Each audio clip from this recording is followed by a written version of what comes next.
For those of you who don't know me, I'm Dean Evan Douglas of the School of Architecture at Rensselaer Polytechnic Institute in Troy, New York. And it's a great pleasure and honor to introduce this evening's speaker, Ann Schopf, a nationally renowned architect and leading design partner at the highly acclaimed Seattle and Portland-based firm, Malen Architects. Under her exceptional design leadership, the firm's diverse practice in education, healthcare, housing, and commercial markets has established an impressive reputation for creating a distinguished body of work, affirming the profound value of a synergistically integrated model for the practice of architecture today. Deeply committed to the larger promise of architecture to contribute to the environmental restoration of our planet while establishing a more productive and harmonious relationship with the natural world, to celebrate the cultural ethos intrinsic in any site as a powerful source of inspiration, and to imbue our buildings with a sense of optimism and joy, empowering people and communities around the world. Schopf has been successful over many years in creating beautifully designed, healthy, and sustainable environments as a quiet and impactful form of social activism in our profession. With more than 80 regional and national design awards to her credit, she has proven throughout her career that design excellence can be achieved through the steady and unwavering pursuit of her larger ideals. 3 of her projects have been recognized with American Institute of Architects National Committee on the Environment COTE Top 10 Awards. Elevated to Fellow in the AIA in 2007, Schopf is the recipient of the 2013 AIA Medal of Honor. And under her leadership, Malen was recognized with an AIA Northwest and Pacific Regions 2014 Firm Award. Schopf has held leadership positions with AIA Seattle, AIA's National Committee on the Environment, and AI Committee on Design, where her advocacy for integrated building performance has been instrumental in bringing performance criteria into AIA awards programs across the United States. She has served as a juror for 30 awards programs over the last 20 years and lectures frequently as an opportunity to share both the progress and lessons learned from her practice of architecture in the Pacific Northwest. Schopf is currently working on 2 U.S. Forest Service grants to develop cost-effective prototypes for modular townhomes and multi-story schools utilizing cross-laminated timber. She is also in the initial design phase for a 1,000-bed student housing project that will create a gateway to the University of Washington Bothell campus. Schopf received a Bachelor of Architecture and a Bachelor of Science in both Civil Engineering and Building Sciences from Rensselaer Polytechnic Institute in 1984. And in the same year, she also received the Harriet R. Peck Prize from Rensselaer School of Architecture. On a personal note, Ann also serves as a distinguished member of my Dean's Leadership Council, for which I am very grateful. Her insightful contribution and generous support since her arrival has made a real difference, and I mean that. Ann has dedicated her entire career to the practice of architecture as an ethical and humanist endeavor in support of creating meaningful and memorable places for people of all walks of life. Her leadership and mentorship efforts have had a resounding impact on the profession, the community at large, and as we'll see tonight, the next generation of architects. It's my honor and real pleasure to welcome Ann Schopf back to her alma mater tonight. Ann. Wow. Thank you. That was impressive and humbling to hear all that. Thank you. It is such an honor, Dean Douglas, to be here, really. I was surprised to be asked to be a lecturer here this, I guess, spring term. My only regret is that I can't be there on campus with you all and spend time in the studio, a favorite place of mine to be. So I'm hoping that next year or the year after, I can spend some time with you all there.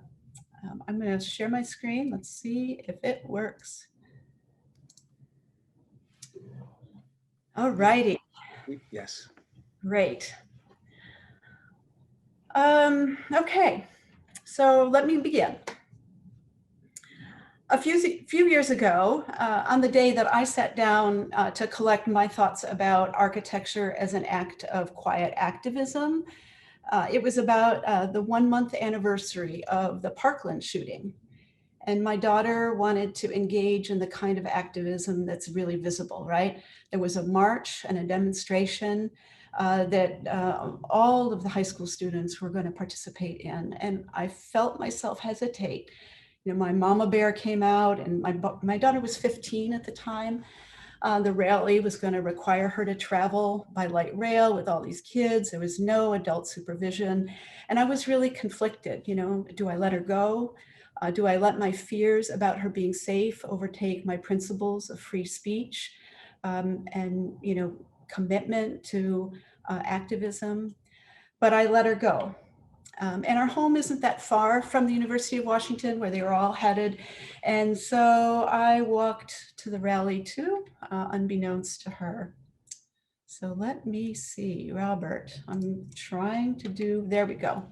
So this is what I saw. I saw hundreds of high school students protesting gun violence. They're taking a stand for what they believed, and our mayor, Jenny Durkin, came and spoke to them. It was truly inspiring. You know, I was proud that she took part. I was inspired by all those students pouring down the streets and displaying their anger at what had become of their world.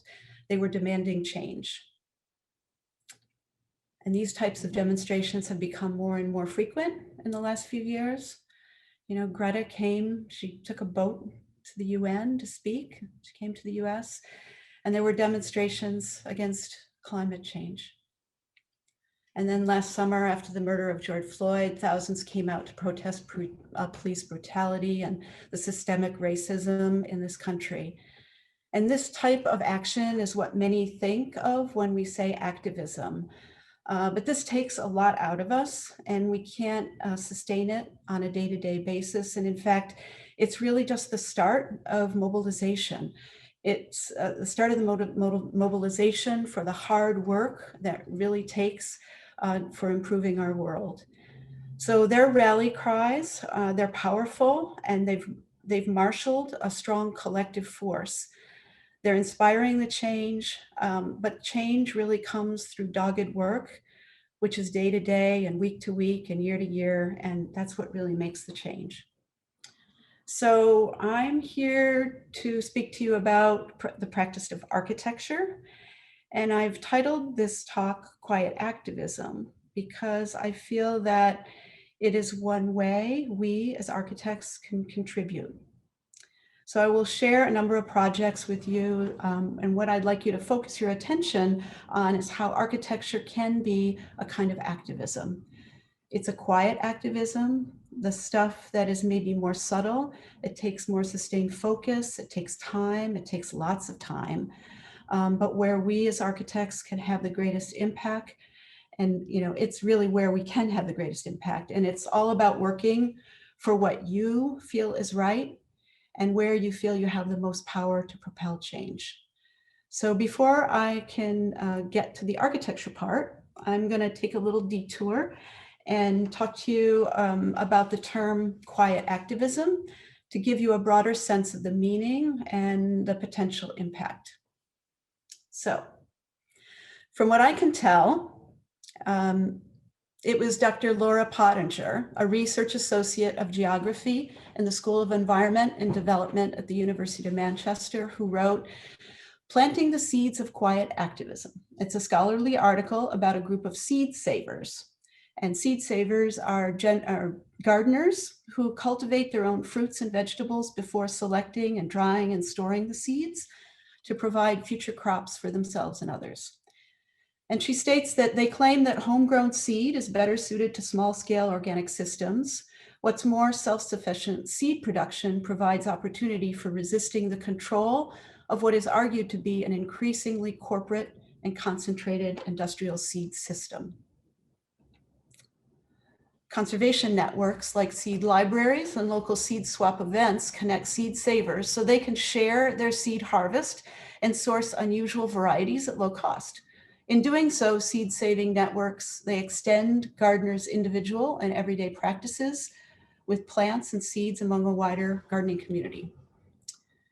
The seed savers' practices of cultivating and exchanging can be understood as this kind of quiet activism. So through that relatively mundane activity of tending plants and sharing seeds, it may seem at odds with, this vocal, combative protest often associated with the traditional accounts of activist behavior, but they contribute in environmentally and socially progressive ways to the goals that they're trying to achieve. So they propagate and protect rare and heirloom seeds that are actually outlawed by the EU legislation. So they're swapping and gifting seeds. It connects them and it forges a link between the diverse growing spaces across the country.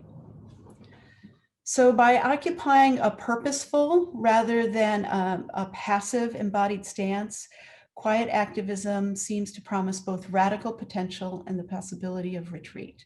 So seed savers suggest that their tangible practices of making and growing hold greater currency actually in cultivating environmentally and socially just food systems than vocal antagonistic protests.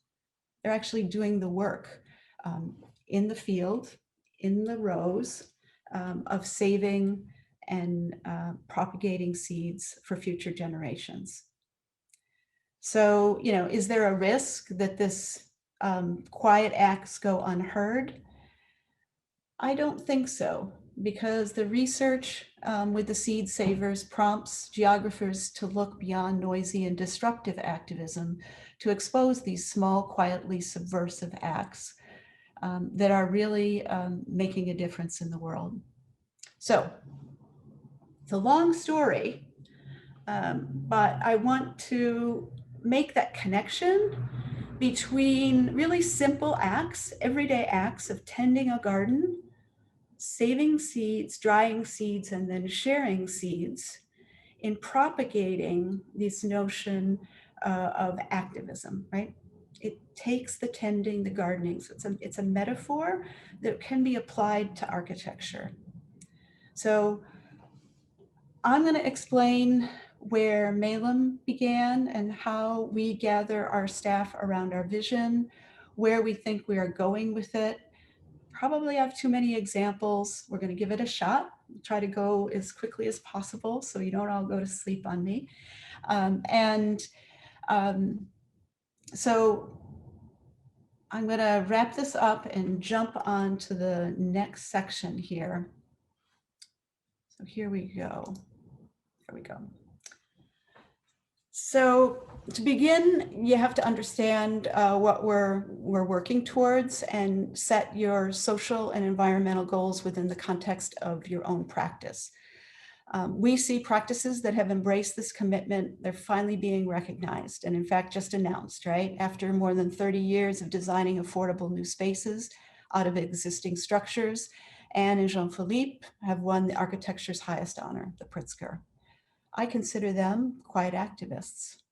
They're committed to their values and making specific choices each day to move towards a realization of their commitments. So the trick is to start with something small and make a point of attending to it each and every week, if not every day. Ask the big questions and answer with measured and consistent smaller responses. In fact, the diversity of our tactics is all important. There's no right way to do this, and there's no one powerful sword. There's many methods, and we're going to need all of them if we're going to make any headway. I want to thank Laura Pottinger for her work in communicating this concept of quiet activism so clearly. And I also want to thank Julie Pagano for sharing her thoughts about activism in general. There are two really powerful women's voices I hope to amplify today. And so I'm going to share with you what Julie knows and acknowledges as a list of what it will take to be an activist. So first, she talks about just showing up, just coming to work each and every day and moving your practice forward allows all the rest to follow. It's just one foot in front of the other. The next is do what works for you. Embrace a cause that you feel passionate about. I will share what we have been up to at Malen, but I invite you all to reflect upon how you would like the sum of your days to result. We have to support each other and support those in your office and in your community and your studio, your clients. Ask what you can do to help others in their work. We all need this occasionally, humor and satire, and sometimes if you don't laugh, you'll just cry. Education is so important. We can't always do this, but sharing what you know is pretty much the best way to spread the message. That's why I committed to this lecture, to share this message. This doesn't always mean calling people out publicly or blogging or giving lectures like this. It can be as simple as quietly discussing what you think and what you believe in with someone you trust. Act locally, right? This doesn't have to be big and splashy. It really should be acting where you are.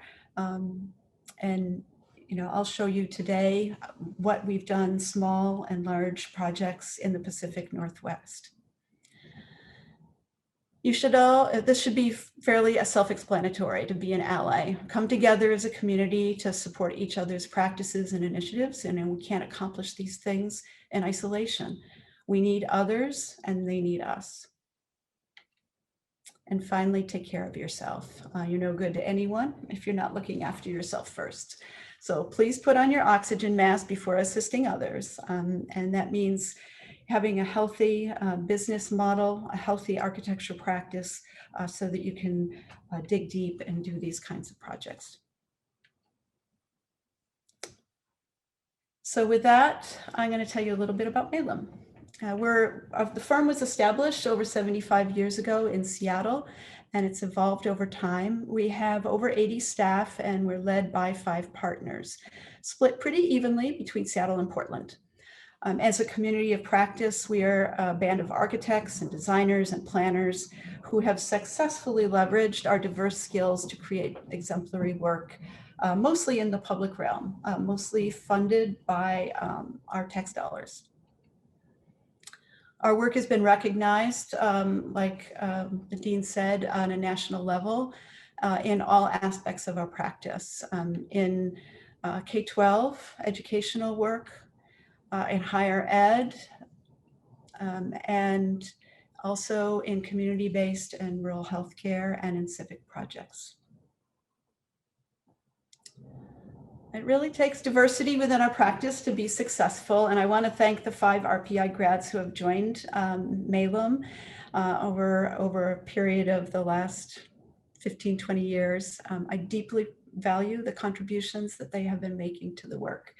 And maybe you probably don't know any of this. Elijah, I guess, graduated in 2018. So I don't know if any of you know Elijah, but we're happy to have all of these individuals, and they contribute immensely every day to the practice. So what holds Malen together? I believe it's our clear and consistent commitment to our vision. We have committed to a world where healthy and human environmental systems thrive. And we believe that it's actually community empowerment that's going to be the game-changing force that will lead to sustainable and transformational ways that make that possible. We see our architecture as a frame for others to do their best work. and healthcare and education. To that end, we have consistently been curious, we're avid learners, and we're problem solvers, which has really been the greatest gift of our work, really. Getting to the right question to ask by listening deeply, and by learning from others every day. We believe that we need to allow our communities and our users to lead and to teach us, and to listen with empathy. Over the last 6 years or so, we really tried to dig deep to understand what areas that we could impact as architects. And we've devised this wheel to understand the 3 areas of human health that we can affect in our practice. So environmental strategies, physical and mental. And within these 3 areas are a total of the 9 levers that you see here on the diagram. Environmental ecologies and access to nature and access to education, those build upon what we were already doing. We're doing them actually very, very well. But we began to stretch our thinking into uncharted territory in areas of equity and inclusion, shelter and hygiene, and safety. Things that we hadn't really, we've thought about, but actually hadn't pushed deeply on. And it was actually this area in the bottom part of the wedge that was had the most levers that had to do with mental health, which was surprising to us to think about all the areas in which buildings and environment really help to sustain the mental health of individuals. Of course, they're all interconnected, and we try to look at all of our project holistically and create work that pushes on each one of these levers, sometimes very unequally, but we're always keeping our eye on all of these factors for healthy, successful projects. So as a firm, we have our vision, we have this tool here and that we're always watching within our projects, and we have some amazing talent in the office. So I'm going to take you through some work in many of these areas and show you how we have taken our responsibility seriously and engaged in quiet activism.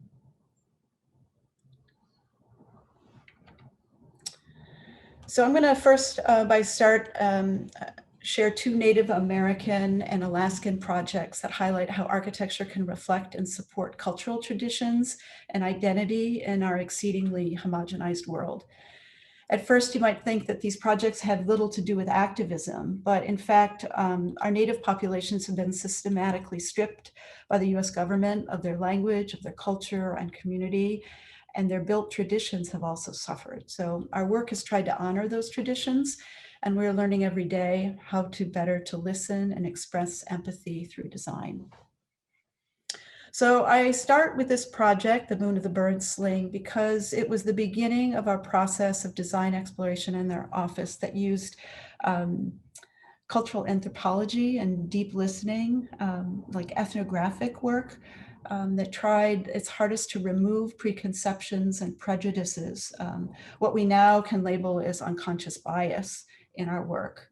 So as architects and designers, we're really in the service of others who are doing the really hard work. In this case, it was started as redesigned for a new regional hospital in Nome, Alaska. So what we were brought in to do, we received the commission to design a new critical access hospital in Nome, Alaska, which gave us the opportunity to go on a 2-week engagement and travel to all of these remote villages for the communities in which this hospital was to serve. And the opportunity presented itself to go beyond our knowledge of healthcare design and really to understand the cultural imprints onto the built environment and how our Western notions of building affects the community and healing. So we used ethnographic strategies that enabled a deeper understanding of the lives of the Native Alaskan culture, and we actually created a book out of that 2-week journey. And through that, it really led us to understand more deeply and more intuitively the voices and the cultural underpinnings of the community in which we are to serve. The book is a series of images from that journey. This is ice breaking up in the Bering Sea. And we interviewed a number of elders in that process. And I'm going to read something from Betty Sigak from Malen. You walked in like you are one of us, you can tell. The difference is being friendly, and you didn't mind how I looked or how small the place was. See, you all feel comfortable and you didn't mind my story. You are listening. That's pretty good. So that was what we took into the process, was open listening and a reverence for their culture and their traditions. And it was, for me, a lifetime experience that I will never forget. They welcomed us into their community and they trusted us to understand the importance of their relationship to the land and to the animals. And here is stinkweed. And Abraham said, you see, it cures the ground. It grows where there is oil spill, stuff they spilled, all that junk, chemical that go, the stinkweed go, year after year after year until it's healed. And they use that. It heals the ground. Our bodies are made of ground. And so I imagine it heals the body. It's amazing how nature can help. Maktak. And we really dove into their culture, their customs, their challenges of living in this Bering Strait region. And it allowed us to shape a facility that not only supported the physical needs of the community, but also connected them to the strength of the environment in their community. And in the harsh climate, we ensured that the windows we were able to provide connected them to the environment. So the book kind of looks like that. But then we worked over many, many years through the Great Recession and out the other side to design a new hospital, which really embraced the values that we understood and connected them to their traditions and produced a design that really was to transform healthcare in this region. Unfortunately, this project wasn't built. A different project on a different site was eventually funded by the federal government. But what was built was actually still revered by that community. And it serves today as the, I guess, the starting point of our practice, engaging on a really deep level with the communities in which we serve. The second project is the smokehouse for the Muckleshoot tribe here just outside of Seattle in Auburn, Washington. And shockingly, it wasn't until 1978 that the American Indian Religious Freedom Act was established that actually allowed Native Americans to practice their religions. This was something I didn't know until we were commissioned for this project. And that act was really designed to return the basic civil liberties to these people and to protect and preserve for American Indians their inherent right of freedom to believe, express, and exercise the traditional religious rights and cultural practices. So this project was important to the tribe because they hadn't had a place to openly practice in over 100 years. So we looked back to historic photographs to understand the built traditions of the smokehouse. And it is actually a traditional spiritualism, also known as Siawan, which I cannot pronounce properly. My apologies. The elder who spoke at the ground blessing really observed that this was going to be the first longhouse on the Muckleshoot Prairie in more than 100 years. And these are historic pictures that we were able to look to for precedent. And winter is the traditional season of the Longhouse. It's during the remainder of the year, families are dispersed over wide territories, but they come together in the winter to share food stores and stories and songs and dances around fire. And so this project is dedicated to the legacy of those who fought to preserve the culture and the traditions of their Salish ancestors. So the project here sits on the outskirts of Auburn. It's on the reservation, tribal land. And the members of the committee worked towards achieving this project for over a decade. And it's seen by all as a critical step in the growing revival of the tribe's customs and the reclaiming of actually their language. So it now hosts congregations, gatherings, and ceremonies, and receives guests from the region's larger smokehouse community. So what does this have to do with architecture? Well, yes, we were commissioned to design this structure, and it was our honor to take the traditional form and to reconstruct that and to find builders in Idaho that could strip the cedar trees. Cedar is it really stands sentinel to their traditional heritage. The cedar is an auspicious tree for them. It has over 1,000 healing uses. So here they're used as columns, and Doug fir is used for beams. The traditional structure is taken throughout the entire very simple construction methodology throughout the Longhouse. And the main ceremony space can seat 500 people, while the smaller local room at the other end houses more intimate services for the local community. And the dirt floors keep the dancers and the congregants connected to the earth, and the fires and the large wood stoves keep out the cold. So it's just heated by wood. You can see here how it's connected to the land. There's the wood stoves, the dirt floor, wood storage. It's all naturally ventilated, so it's just actually open air. So the intake and the for that combustion comes right through the lower levels of the bleachers. And then, we've incorporated and started to look at the dining hall as a little bit more modern interpretation. It's really the heart of the building. It has a full kitchen attached to it and an outdoor cooking area, and it can serve up to 250 guests at a time. It really allows the tradition of the tribe to come together and celebrate with other tribes in community. And so through the act of making and supporting with dignity their traditions can flourish, their language can survive, and their children will carry on those traditions. So it was a great privilege to be part of this project.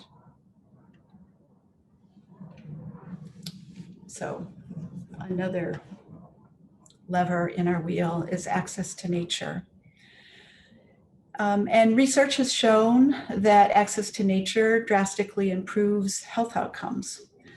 Yet many healthcare facilities rely on reducing step count and other efficiency to boost performance outcomes. You're kind of guised in lean principles.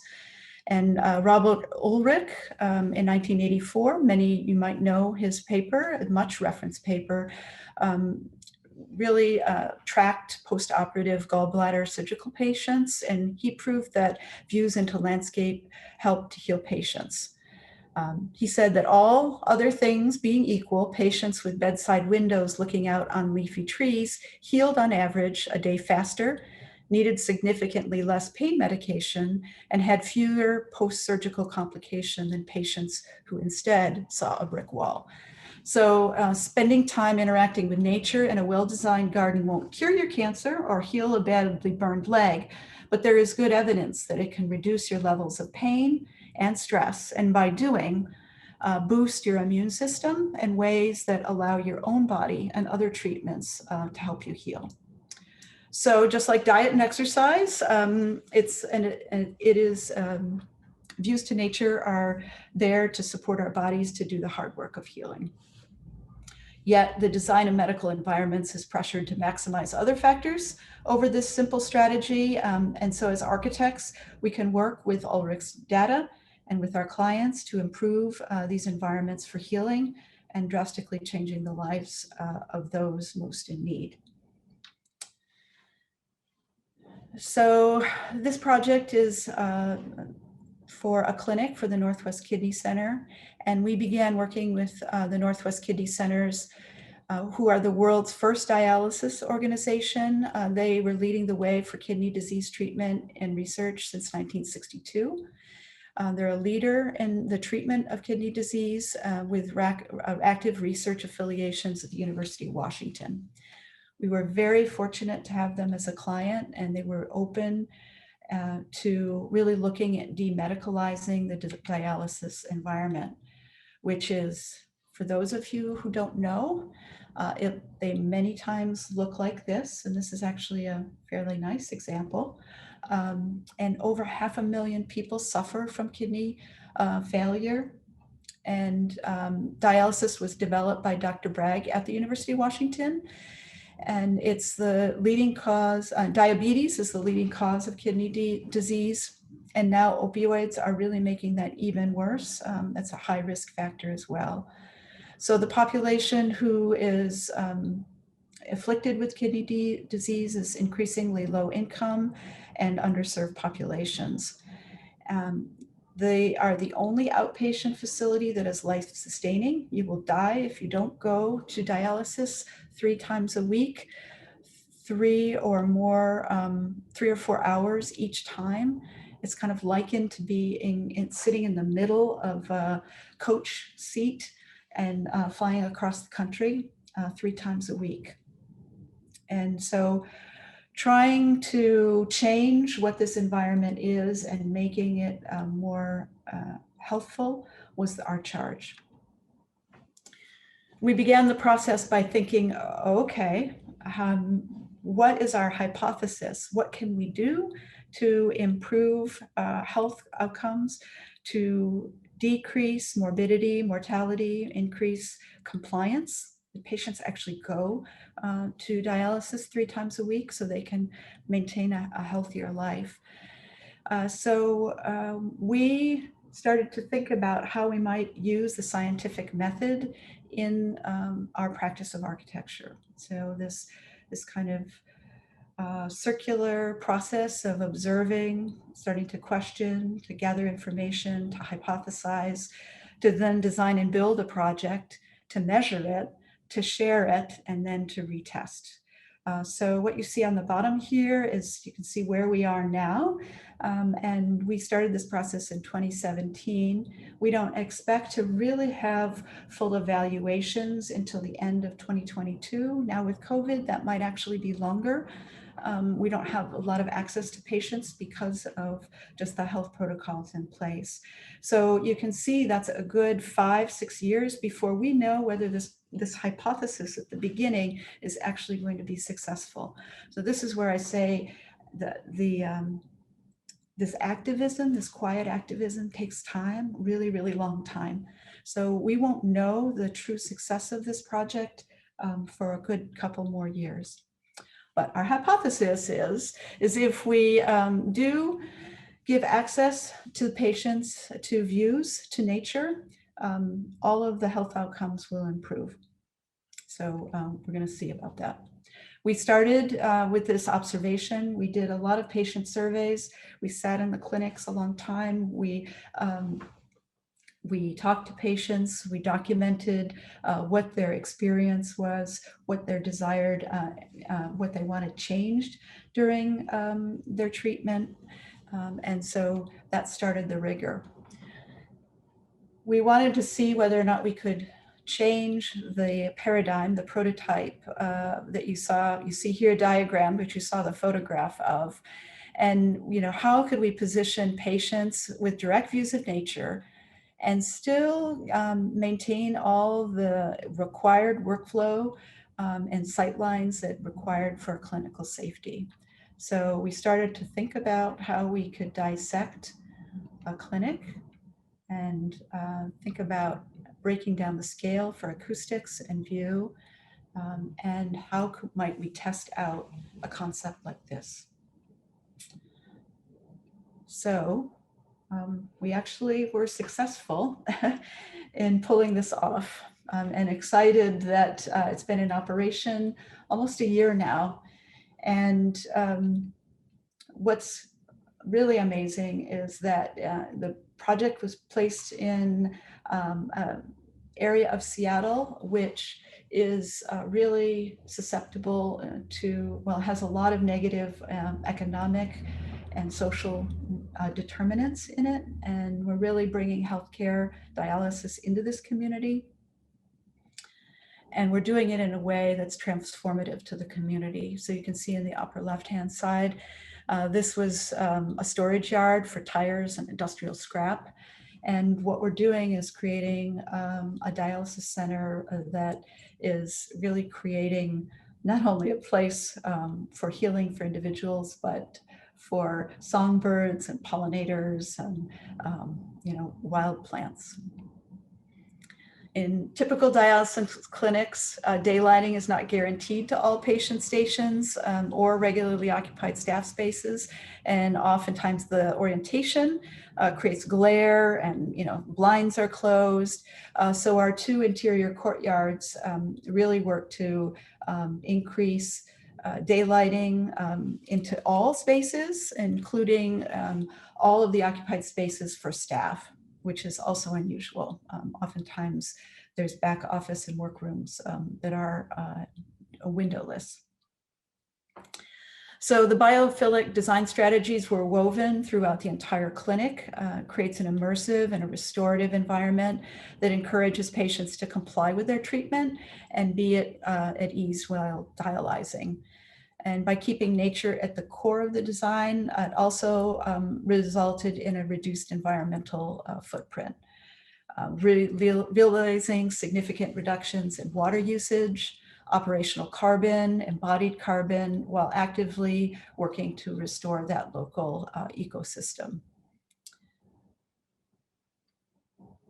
So here you can see we actually used Terrapin Bright Green's 14 patterns of biophilic design. We used, I think, 11 of them and really incorporated them throughout the design process to make sure that it wasn't just views into nature that were important, things like dynamic and diffuse light.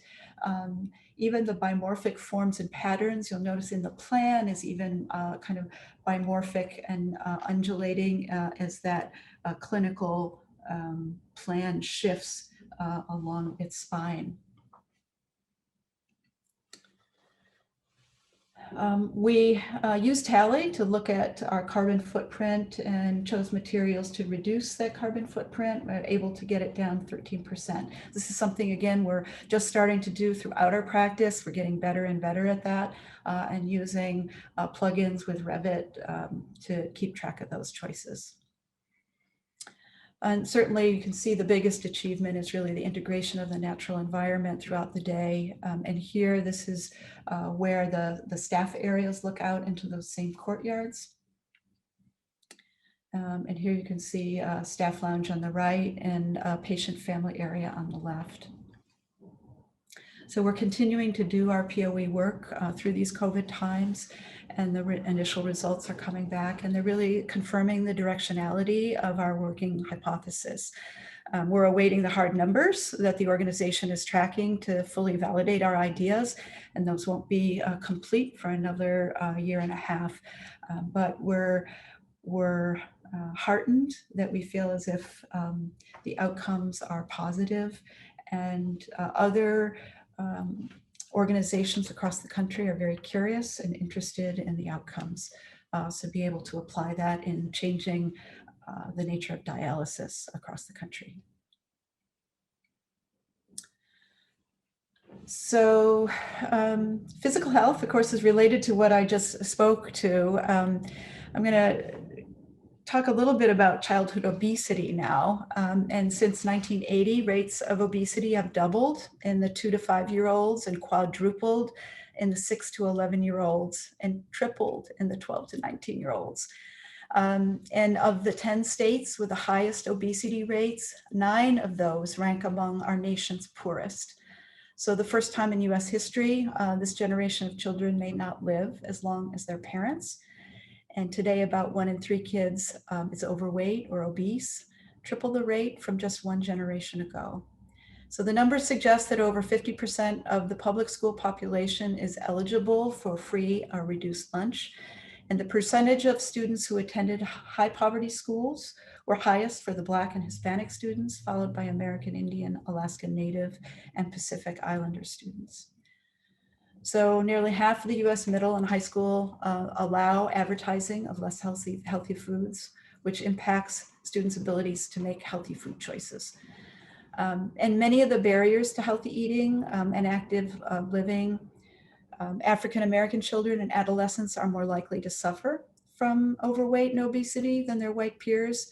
And so they're consequently at a higher risk for developing serious chronic illnesses. And we're certainly seeing that generationally now with higher COVID rates of infection and death. So this is something that starts early in children and it progresses throughout their whole lives. So what we eat directly influences our gut microbiota, which in turn is intimately linked to many facets of our health. So what does this have to do with architecture? We're talking about diet and health.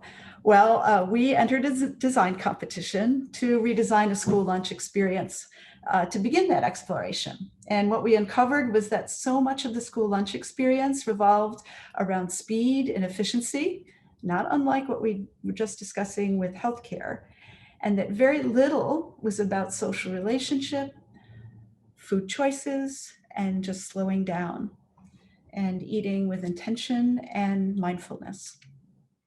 So it was 2014 that we were entered into this competition, and it really was, the competition was run by AI Seattle in association with Design in Public, which is our public-facing organization here in Seattle. It's a consortium of different design-focused organizations. And so this competition was really to say, okay, how can design impact child obesity in the United States? It was a big question, and we entered it, and we were one of the finalists that were honored. And that was tremendous. What we learned through our research and our ideation was that school dining today, it's transactional. It's really about putting a lot of these free and reduced lunches into the bellies of kids as quickly as possible. It's just churning that industrial feeding line through. It's out of scale. It's big cafeterias that are really also double dutying as assembly spaces for school assemblies and parents coming and graduation. So it's not really scaled to bring community together in a civilized dining capacity. So it's too loud. It's actually, it's louder than what is considered healthy auditorially in most cafeterias. And it's too fast, right? So the kids are only eating in like 15, 20 minutes, and then they want to go out and go to recess because that's very precious time. So they're eating of the poor choices. They're not choosing the fresh fruit because it actually takes longer to chew and digest than grabbing some of the other choices on the plate. So our proposal went to think about how could we go from transactional to ritual? How could we think about really setting a communal table that was about serving one another and coming together in communion? How could we break down the scale? Take a school program that was large and break it down and distribute smaller dining areas throughout the school. That would help to bring down the acoustics, make it more habitable. And then thinking about slowing down and not rushing. Our idea really just took the typical cafeteria and we sliced it up volumetrically and we distributed it through a school program, right, conceptually, and said, okay, now we have bite-sized dining rooms. Each dining room is the size that can support 28 students. They're supervised by one adult, and they align with that typical classroom size. 4 tables, 6 to 7 students each, which we know is a great number for actually creating strong relationships and to promote table conversation for respect and tolerance. Because what we also learned was that bullying, 50 to 75% of the bullying that happens in a school day happens in a school cafeteria or at recess. So extract that mental torment on kids as well and start to create stronger relationships. This really started us thinking. It was a way for us to explore these ideas and then think about how they might be applied in school design, because we do so many schools. And I'm going to skip through that and jump to the next project, which is Arlington Elementary School. And thinking about, access to education. It's a right for all Americans to have a right to education. And, there's varying degrees of academic success. It depends on your geography, where you live, whether you're in an area of great poverty, and there's great inequities in the system. So we were selected to design a new elementary school for Tacoma Public Schools. And like many districts across the country, Tacoma Public Schools was experiencing declining graduation rates, hitting a low in 2010 of just 55%, which is staggeringly low. And the district recognized that to accept the challenge, they had to be an agent for serious change. And so they had to really rethink the concept of what school was itself. And so they empowered community partners to establish positive case study.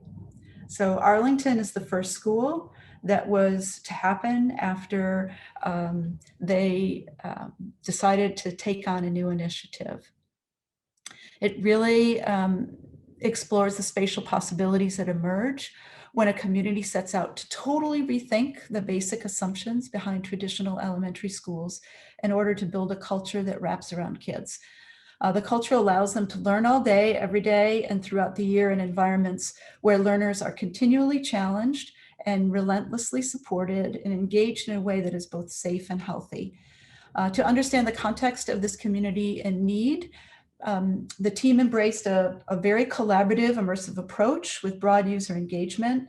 And we really drew on the individual strengths of all those participants. And again, this is really starting foundationally in this idea of engaging community and grounding our work in community, because the community knows itself best. So Tacoma actually created this document, a vision for the elementary learning environment. And that was the foundational document in which we started to take and deconstruct what a school might be. So I'm gonna just jump ahead here.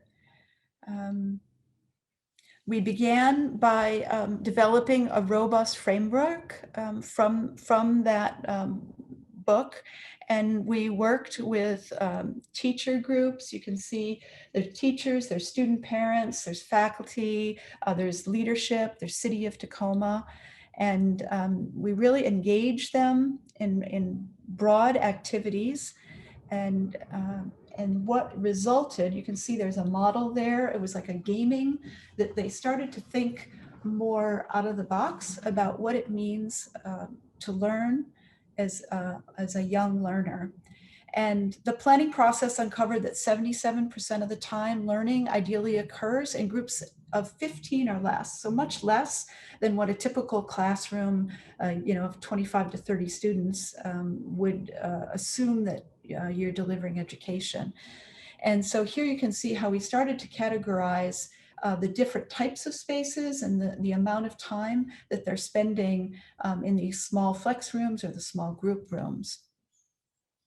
And so at Arlington, we started to look at wings of space that could be defined in many different ways, from those small group rooms, the project labs, the core instruction spaces. And so there's no actual classrooms at Arlington. So we designed a myriad of ways in which students could learn, and really challenged that basic assumption of, do we need classrooms at all? So it's not a school of cells and bells. In fact, it's 3 wings. It's a single story, 3 wings that are connected by this center core, which is a media center, a dining facility, and some administration functions. And so it's kind of infinitely configurable in these 3 communities of neighborhoods of learning. And one of the central goals was, I don't know, is that all blurry for you guys? That's interesting. Was to connect indoor and outdoor spaces. And so we created covered outdoor areas for the kids to be outside even when it rains, and the direct flow of spaces from core instruction through exploration porches. There's sawtooth roofs because the floor plan is actually pretty deep, but it's a single story. So we have sawtooth roofs that bring in, daylight, and allowed us to tighten up the budget and really bring this project in an economical way. And these spaces would otherwise have been dark, but they're really collaborative spaces that are really filled with life and laughter and education. And the district's vision challenged the design team to consider, if education is a living, breathing organism, how can the facility be evolutionary? So flexibility was really key. And mobile teaching stations, they liberate the teachers from a teaching wall, and they enable transitions between spaces without the need to boot up, in a different station. So really leveraging technology. And then lots of movable and stackable furniture and soft seating areas. You can see a lot of independent and breakout work happening consistently. And then neuroscience shows that repetition forms deeper memory of academic content, but it also fosters our ability to cultivate emotions like pride and self-empowerment. So the school had these 5 aspirational words, and we actually brought them and drew them through the glass and throughout the school to remind the kids of their right to deserve an education like everyone else. So this is where the school lunch design competition actually comes full circle. So the majority of the Arlington students eat both breakfast and lunch at school. They're mostly on free and reduced lunch. And in fact, in the morning, oftentimes the parents come and have breakfast with them. The need is so great. So the school was designed to be flexible. Either they can eat in this center area here, or the agile dining model actually allows them to break out and bring their lunches back into their smaller and more community-based eating arrangements. So we're allowing that knowledge that we explored within that competition to seep its way into the work. We also reached out to students early on in the design process and asked them to draw what their ideal playground was. And the site was slightly sloped, and it was really their idea actually to create these hillside slides and utilize the hillside as part of the playground, an integral part. And it's actually one of the favorite parts for them. So it's really, it's said by Aaron Jones that Arlington really reimagined how we see the school space and the context within the context of community. And she is an equity trainer, and she talks all the time that school happens in context, and school doesn't happen independent of community. and that Arlington really imagines that in a powerful way. So it's really transformed this neighborhood. The students are, and the community has come together around this facility, and it's a huge success. And it's a project that has now won a National AIA Honor Award. We're extremely proud that this low-cost school for a disadvantaged neighborhood was recognized in such a way. All right, I am looking to see where we are in the schedule. I'm going to talk about the sustainable ecologies. I'm going to talk about the transfer station. Then I think I'm going to jump down to equity and inclusion. Seattle is the nation's fastest growing big city with 18% growth. I think it's even worse now with COVID. A lot of people are fleeing California and coming here. And it's also one of the nation's densest cities. So with more people and more waste, more recyclables, more compostables, it's really taxing the city's infrastructure. And the city has a goal of zero waste at some point. We'll see. And so we were brought in to design the replacement for a transfer station, which is a place where all the trash is dropped locally within the city limits and then hauled off to other sites for either recycling or disposal or composting. And it's right abutting a very beloved neighborhood, Wallingford, on the north side of Lake Union. And on a typical day, the new station receives approximately 400 tons of various materials. And it's designed to nearly double that amount during its lifetime. And it's bermed into a sloping site. It's a 5.5 acre site between Lake Union's recreational waterfront, you can see here in the foreground, and the single family residence neighborhood to the northeast. And it's about 64,000 square feet. It's it's like 2 stories really. 1 story is underground that accommodates semi-trucks that are actually taking all the trash and the refuse out. And then the tipping floor is the main floor where the trash is either brought in by self-haulers, you and I, as we've demoed the back kitchen and taking our refuse to the dump, so to speak, or actually commercial haulers bring it in here as well. There was a very robust community group that required us to maintain the height of the new facility to be under what was the original facility, which was 78 feet above sea level. And so that was one of the major challenges that we were required to comply with. And it also enabled us, and the main prime motivating factor was to maintain the views for the neighborhood that was just uphill from that, and to maintain the view sheds from the 3 streets that were elevated enough to look out and over the site. Included all the rooftop mechanical equipment and the PV arrays, everything had to stay with under 78 feet above sea level. So throughout the design process, we engaged in a very public process with the Seattle Design Commission. We held public workshops. We worked with the Wallingford Community Council and the Fremont Neighborhood Council, and it resulted in a contractual agreement between the city and these councils that spelled out all of these design criteria that you see on the left. So the new facility, it generates actually 68% fewer CO2 emissions than the average US building of the same type. It's just shy of its 70% reduction target set by the 2030 challenge. So we see this, this is our most recent COTE Top 10 winning project. And what I really believe, it shows how infrastructure projects can be good stewards of the environment, as well as contributing to the neighborhood and the community in which it serves.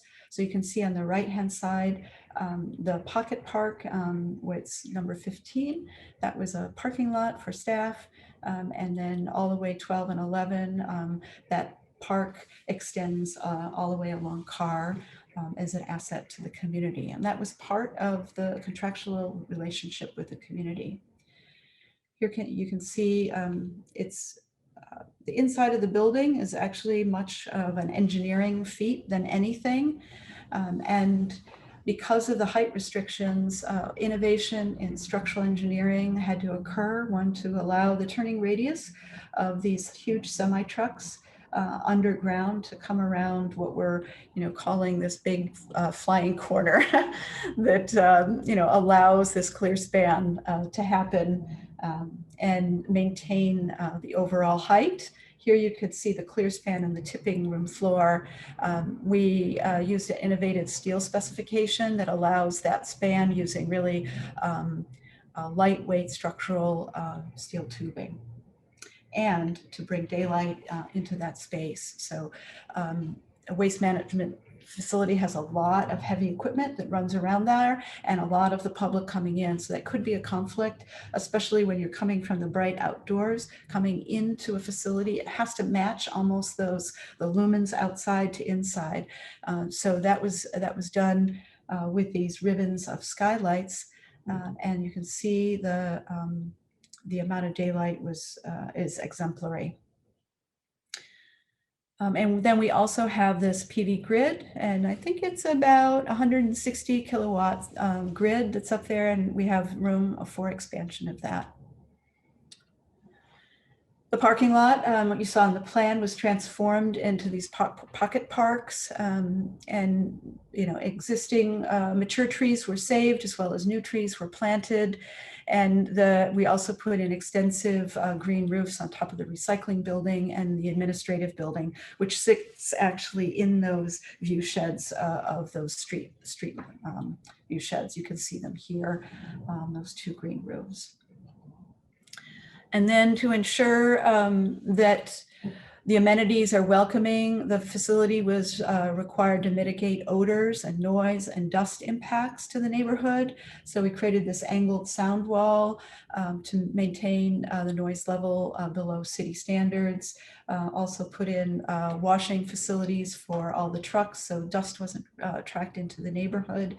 And then quick closing and opening doors that keeps the vectors, which are animals and birds, from coming in and out of the facility.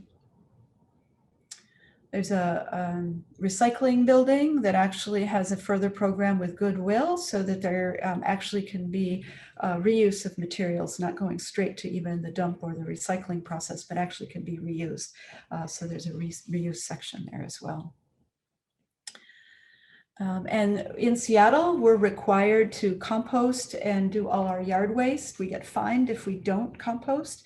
And so there's a huge area here that's dedicated to that composting section of the processing. And then there's a viewing room for education, which has become a very favorite place for toddlers.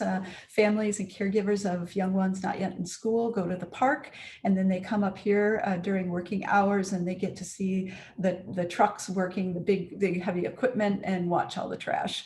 So it becomes part of their day, and it's a favorite stop for them. So interesting way about how infrastructure actually supports community and children in a very symbiotic way. So we're very proud of this project, not only for the ways in which it's complied to all the meeting the needs of the community. We really had a high grade on our satisfaction survey after operation, but really also the sustainability performance of it.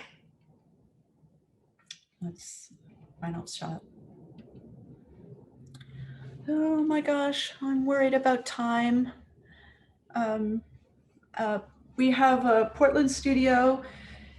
Our Portland studio just opened right before COVID. It's the first Living Building Challenge project in the city of Portland. We were PETAL certified for materials. And this was a project that when we started out thinking we're going to move our office, we thought our money had to be where our mouth is. And we bit the bullet and said we were going to go for living building certification. It's in an existing building that had been seismically retrofitted, and occupancy health took center stage. So material health, what we put in it, how we put the materials into the building were excruciatingly tracked, and 38% of all the material choices received a health certification through a variety of product certification processes. So I'm going to just flip through this really carefully. This is a project that now we've flipped the organization of our studio. In the old office, 75% of the space was really dedicated to office space, or your workstation. We've flipped that now and compressed the workstation and made 75% of the office collaborative shared space, which seems very prescient when we're thinking now of having a hybrid kind of working environment, work from home, which is really all that independent desk space. So when we do come back to work, we're actually going to be leveraging the space we made, which is that collaborative space. So it's going to be pretty exciting to see how that works when we come back to town, which hopefully is in the next month or two. So a lot of this, we have this, what I call the romper room. It's a community space, super flexible space, movable furniture. It's really seen as a convening space for the neighborhood, for community groups, and open after hours, leverage for that. And then we designed our own workstations so that we could track all the materials, work with a local fabricator. It's a very flexible benching system, sit to stand, independently of a workstation moving up or down.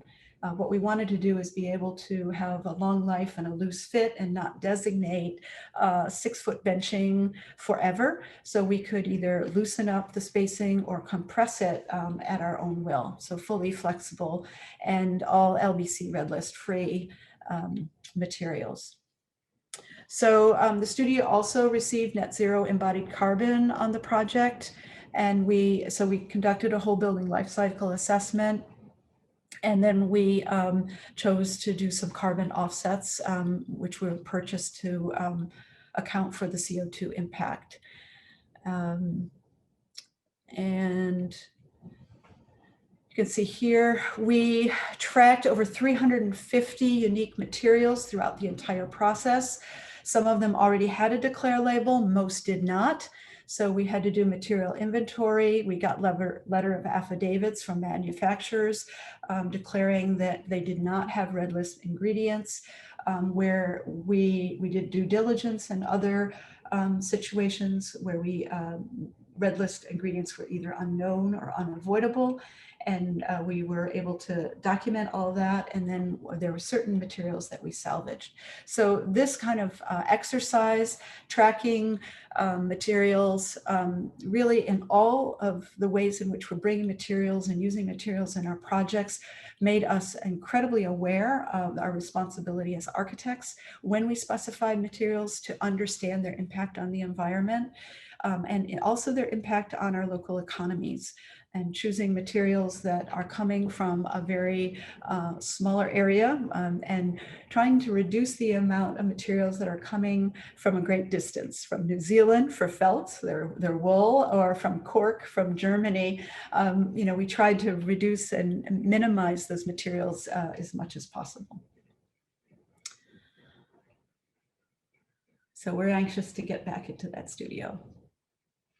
We've done a lot of work in cross-laminated timber, code and market development. Joe Mayo is the author of the 2015 book on mass timber, super active individual in our office. He and I work on a number of projects.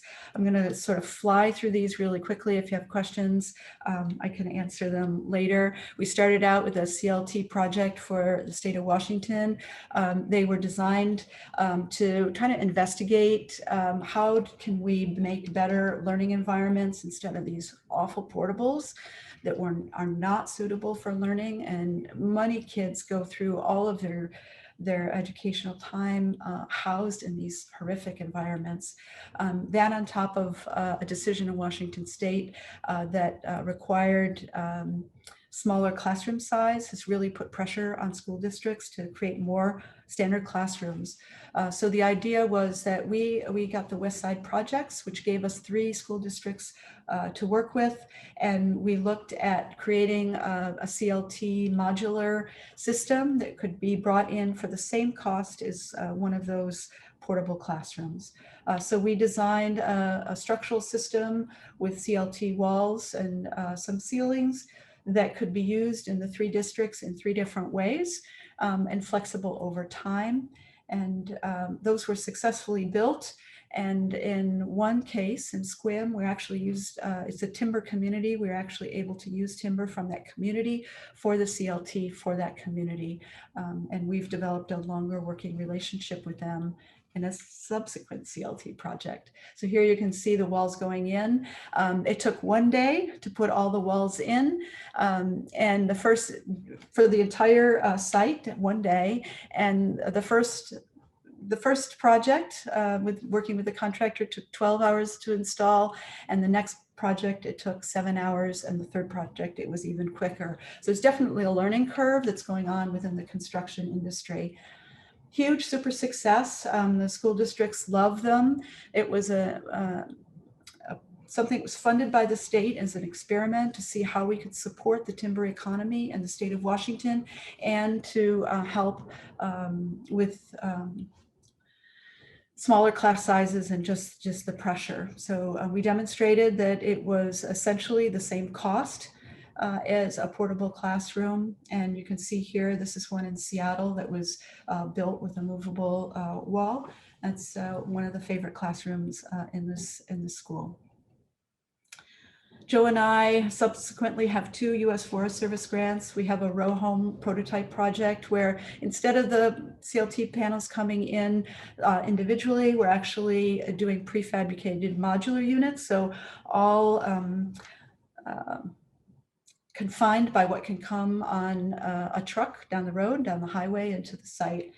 So we've designed a couple of different iterations. This is more the townhome project. And we have a row home project that's actually going to be going into construction, but really exciting to start to see some of these projects rolling out.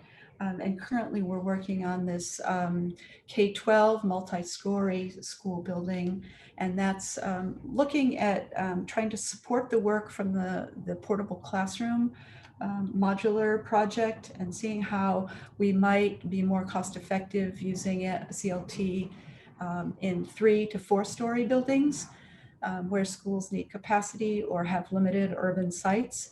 And also thinking about, using the timber industry here in Washington State and driving performance. So we're always looking at looking to reduce our embodied carbon, and certainly with timber construction and mass timber, that's a huge benefit. We're already through the process of understanding that mass timber is comparable to multi-story steel, at least in the industry right now. We suspect that number will come down. What we do know is it will shorten construction time, which should have financial impact to the positive. And you can see the global warming potential is drastically, it's 10% roughly what a steel building would be. So great research and knowing where this should go. We're folding that into our academic work and understanding how we can create flexible learning environments within a really rigid and predictable CLT frame. We've created a structure that can be outfitted in many different configurations for flexibility and prototyping. And we're looking to bring this to the Squim School District. They have a site, we're working with them on their site.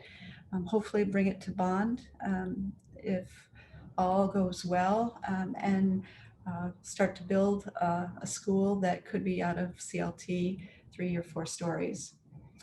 It'll go to print in August and be available because it's a federally funded grant project to anyone who wants to see that. We're working with PAE engineers, FASTNEP, structural engineers, and AirUp for acoustics. So we're taking it to construction document level.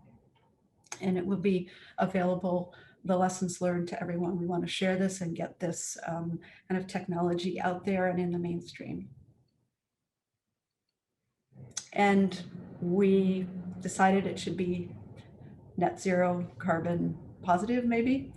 So with PIE, we're getting to that point, making sure we have that delta is made up with architecturally integrated photovoltaic panels. Okay, equity inclusion. This is my last section, if you're still with me, because I can't tell. Here we are. I think many of us are talking about equity and inclusion, and we are challenged as a profession. We recognize that when left unexamined in our work, it perpetuates existing systems of oppression, right? So it can be gendered bathrooms, can be oppression. I'll give you an example coming up, but we have the power as designers to change those systems, and we have the responsibility. We're not neutral, and we have agency to make choices and make change. We have a JEDI program at Malen, and we want to own our own agency, which means that we need to examine our own practice and recognize the challenges that face us, both internally as people and within internally the practice at Malen, and externally with what we do. We have many initiatives in the office. We have continuing education because we feel like we need to bring our staff all up to at least the same level so we can talk about this openly and freely and honestly. We have a book club. You can see all of these kinds of training that we have going on. It's ongoing. We also need tools and skills to empower our community. So we're creating things like team charters on all of our projects. We have working groups. We're creating toolkits for site analysis and cultural analysis when we begin projects. And we also have project workshops focused around JEDI principles. Here is an example of a community agreement that we're creating. We ask all of our teams at the beginning of projects to craft a community agreement and to support each other in the process of design, and respectfully bring our distinct, diverse opinions and viewpoints to the table and respect others. Because we need to be self-aware. We, as Malen, we're looking at our own policies. We are doing, we've actually signed on to the NOMA Northwest Call to Action Pledge. It's a very big pledge. Happy to share that with anyone. We are signatory as of just a couple of weeks ago. And at the end of last year, December 2020, we completed our second voluntary disclosure for the JUST system. JUST is kind of a, I would say like a nutrition label for socially responsible organizations. And so here you can see our new label 2.0. We're required to disclose all of our policies for a healthy and equitable workplace. And through that process has actually made us a better workplace. So really encourage everyone to look at the program and look for, as you're going out and looking for a job after you graduate, look for organizations, architecture firms that have this label. I think you'll find a lot of very, very interesting and useful information in the disclosures. Grant High School is a huge project. I'm going to flip through this really quickly because I feel like we're going on too long. The engagement process, super important, and we learned so much from these students about their community. It was a renovation of a historic school in Portland, and so you know, we started with a community and we learned a lot about that community, and we were there to help that community to connect it to the park, to the neighborhood, and really bring life back to the school. We removed a rabbit warren of infills and additions and really created a school with a great deal of pride and equity for all. What we discovered in engagement with the students was the previous cafeteria was down this stairway, and it had little daylight, and it was only the students on free and reduced lunch who would go down there. So it was a sense of oppression. It was a ghetto in a sense for these students. And it was, kind of the ugly little truth, and nobody wanted to really think about it. It was not the only facility that was down these ugly kind of stairs. There was also the remedial classrooms that were down there. It was those things that were kind of wanting to be tucked away and really put out of sight and out of mind. Our opportunity was to really change that paradigm, and we punctured big open stairs down into that lower level, and we also carved out the ground to bring daylight into the lower level. So it then opened out into courtyards that really transformed that. I'm going to go back there. It transformed really how the students ate. So now there's a cafeteria on this level, and there's another cafeteria on the level above, and you can see the bridge element there, and then there's outdoor seating there. So they used to serve, only served like 100 or 200 lunches per day, and it's a school for 1,000 kids. And what they're finding out now is there's a huge number of increase, well, before COVID, of students eating lunch in this 2-level space. And it's now a hub of activity and a coming together. So we've totally reversed that notion of coming together and the importance of food. We go back to this idea of what does food and eating mean to both health, mentally and physically for our students. The other thing that we noticed or we learned from engagement was that Grant was home to more than a dozen openly transgender students, which they asked us to address the bias of the male and female segregated bathrooms.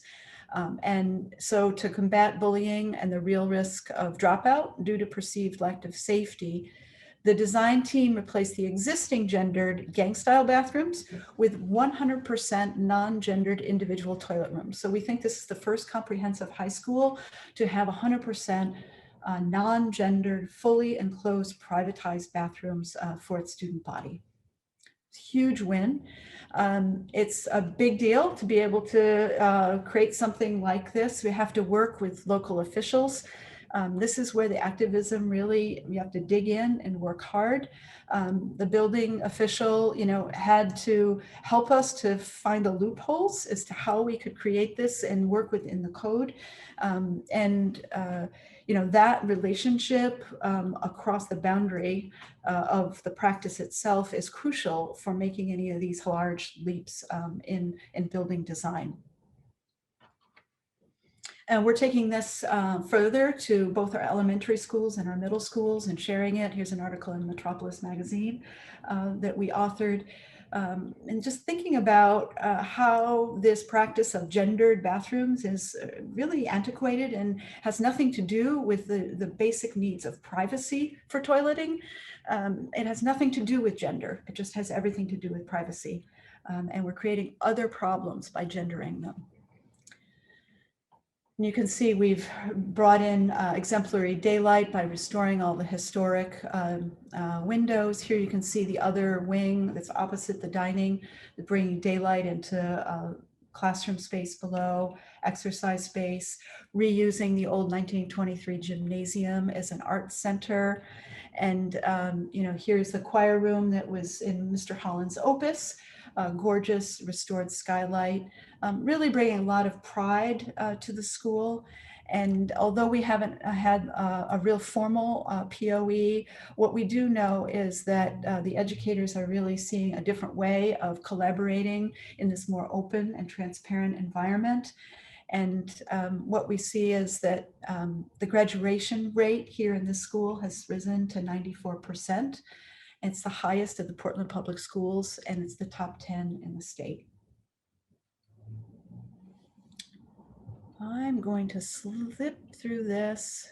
We're working, we do a lot of pro bono work. It started over 10 years ago. We're now working with the Black United Fund of Oregon, and it's really been an honor to work with them.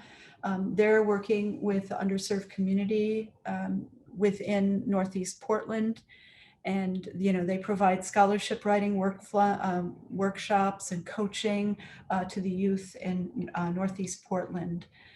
They own property along Alberta, or it's the Albina Community Plan, but it's the Alberta Main Street.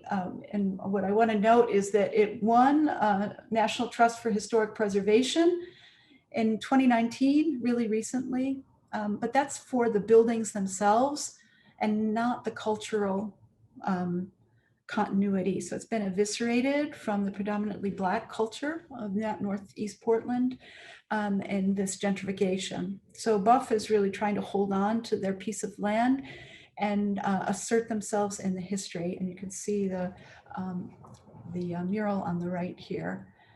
A lot of community agreement work, working with the organization in ideating what the project needs to be for them, rather than what we think it should be.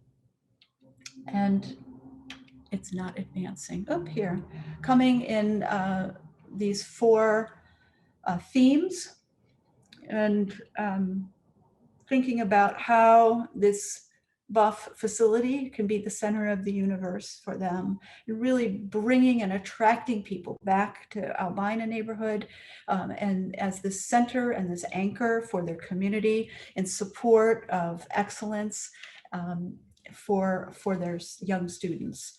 So this gravitational pull is creating a museum and a gallery space, moving the historic mural into place, really celebrating the culture of the community, creating a collaborative workspace and connecting it to nature and healthy environments.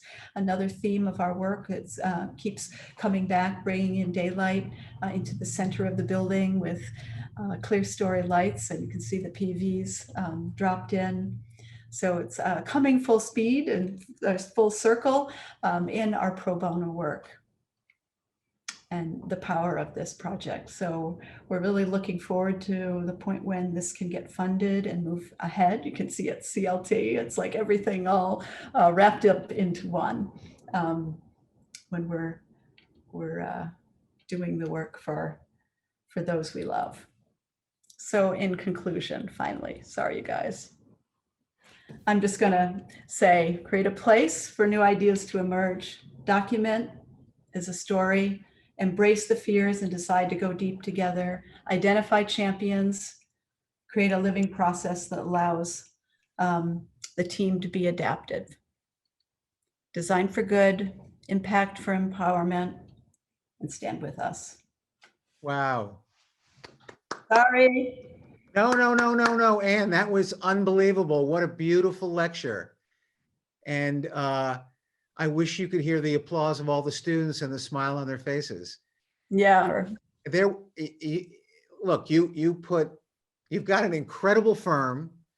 You've got an amazing message and a kind of, how should I say, a kind of ethical, but a kind of conceptual agenda that underlies both the organizational logic of the firm and the mission of the firm as it goes out into the world. And I thought that the lecture was really quite poignant. You start off with the title of Quiet Activism, and you try to underscore the way in which incremental change can be absolutely substantial in the way that it accumulates around the world, for that matter, as a social agenda. So the notion that things have to be massive and monumental to make a difference is actually a misconception. I loved your first, how should I say it, your analogical model or precedent when you spoke about the seed savers. You can't find things that are so small to the eye and yet so important to the soul and to the survival of the human species. So it was a beautiful metaphor. And then I think there's something beautifully soulful about listening with empathy. And if you had to encapsulate a phrase that embodies the firm and certainly your vision as one of the leaders, I couldn't think of a better term because it starts out with a kind of declaration from the start that in order to take an action, it has to move in the world in response to something. And often that response is either a community, is a historical context, is an environmental set of forces or priorities. And so there's an enormous amount of, I think, kind of intellectual and design and ethical rigor, right? And then you began the lecture with talking about how the firm was organized. It was almost as though, look, I got to get my family. I got to maximize the gifts and the potential of my family in order to be able to go out into the world, and we're all on the same page. So there's a kind of interesting, for someone, the first time I've heard your lecture. I know your work, of course, but there's nothing better than hearing it from one of the primary authors of the work. But there's a kind of beautiful mirror that pivots, right? Or it's a piece of glass that at one moment it's a mirror, in another moment it's a piece of glass, and it's a mirror because you're looking at yourselves. There probably aren't too many architecture firms that I'm aware of that spend as much time trying to understand what is appropriate as a means of engagement, and how do you follow and subscribe to your larger mission of equity inside the firm. And then the mirror disappears and it's a window out into the world, and say, okay, let's all go out there and make a difference. So I just wanted to, it's a long preface by saying I was very impressed, not only how you presented your vision in architecture and your family that participates in those activities, but how consistent it was as a kind of thesis, as a kind of conceptual framework that enables you with great confidence to be able then to engage the community and to reinstate those same kinds of directives and goals. My goodness. And what here's the interesting irony. The title of the project, of the lecture, sorry, and we can often misinterpret the fact that everything you're doing is a kind of bottom-up strategy. But what's so interesting is that it's so invested in a kind of self-reflective analysis in order to learn from the project, that there's an inheritance of knowledge that now migrates not only to another project, but I would argue it's offered as open source to other architects anywhere in the world. And so on that level, it's both a bottom up and a top down project, right? And it's more literally posited when you talk about the modular systems and the prefab systems, because if you can get that game working, you can hand the instruction sheet to anyone and they can play it. Obviously it would be different, right? Yeah.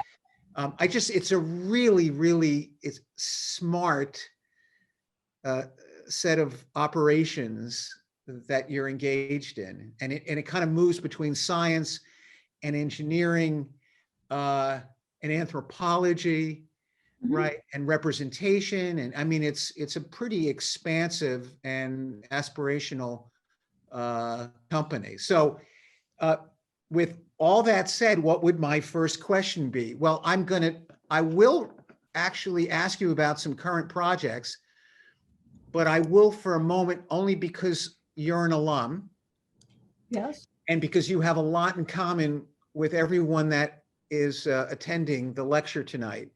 You were where they are now. You were once where they are now. And I'm curious if you can talk a little bit about your time at Rensselaer and how that experience prepared you to become the person you are today. Mm.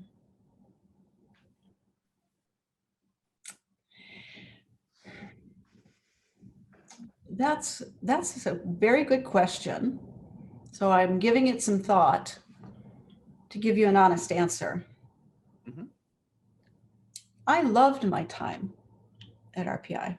It was RPI when I was there. It wasn't Rensselaer, blah, blah, blah.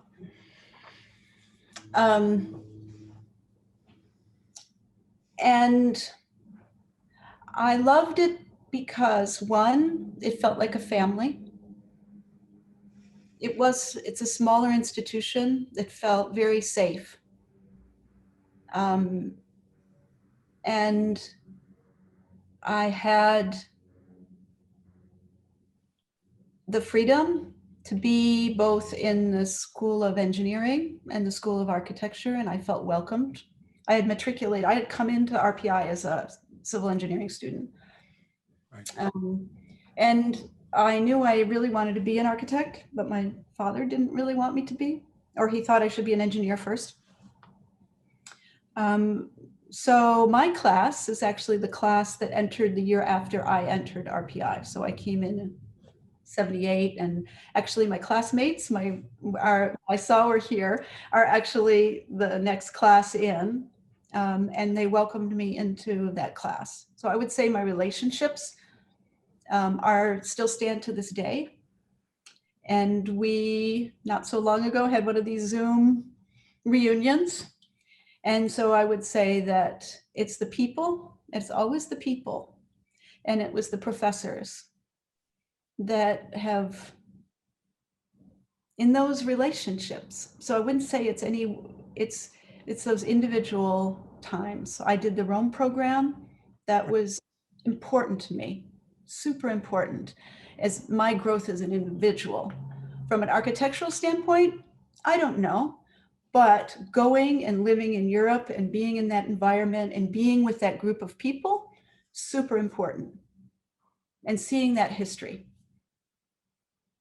And were there any particular mentors at the time that stood out for you? Well, Mr. Warner, Professor Warner was awesome. He was my first studio professor in the summer when I joined. Right. Professor Parsons. These were studio professors that everyone, I think, admired. I got to take the crematorium studio with Parsons, which was right after my mother died. And that was a hard studio to be in, but it was a very important studio for me to be in and think about death and passing. Right. But it's also the intersection of all of those technical brainiacs in campus and being exposed to this intersection of them that I think also forms my work today in a very, I'm very open to collaboration. So I don't think that's a very coherent answer, but I feel like it really goes down to the relationships and the people and the friends. It's actually quite pointy given the fact that our freshmen have never been on campus. I mean, for all intents and purposes, they don't know what the green building feels like when it's pre-pandemic, and they will soon enough. Yep. But I agree with you. The relationships are everything, and in fact, your fellow student colleagues become your teachers after hours, right? So why don't I have a ton of questions, but I'm going to actually go to the audience here. This is from Benjamin Fitch. Would it be feasible to build a 4 or 5 story CLT building with mass walls? or are columns necessary? Well, depends on what your goals are. Sure, you can build them with CLT mass walls. But what we found was that our demands of flexibility for all the configurations of classrooms, and even where where a corridor passageway would be, is that the walls provided too many constrictions. And then on our exterior walls, we were really wanting to harvest daylight. So the holes, you could see the one flying CLT panel in that one, the little classrooms we did for the state. You could cut pretty big holes in them. And so we could have done that on the exterior. But then you have other challenges with wanting to drive a high percentage of insulation on the exterior. And then the cost of the CLT walls is quite expensive. So we chose to use the CLT for the floor systems and for some lateral walls in the north-south direction. And then because of flexibility and just overall mass, we chose to do 4 steel seismic brace frames, and they appear in the 2 stairwells and then on the north facade as well. So yes, you can do it, but it's going to come at a cost to maybe some of your other goals. Long story short. Okay, a couple of great comments. Thomas Kearns, who you know from our Leadership Council, says bravo. And my class and my classmate. Oh, good. Artem says it was great. Thank you very much. Zakara says truly inspirational. Jean Tierwilger says terrific and inspirational. Malen says incredible, deep, beautiful work and legacy. Thank you. She's a faculty member in the School of Architecture, and she's the director of the Building Science program. And another faculty member says here, thank you for an inspiring talk. It is touching to see how the projects embody the spirit of their community and deep humanistic values. On that note, before I move on, I'm reminded of the smokehouse, the Muckleshoot tribe, and the longhouse that you created. If I understood correctly, there were very specific directives about, let's say, the plan of that building, the section, and certain construction and assembly techniques that are part of the mnemonic structure or legacy of that house. And I imagine making any modification or deviating from those set of rules constitutes an interesting internal discussion within the firm. Can you talk about how that was addressed and where there may have been a really interesting polemical debate?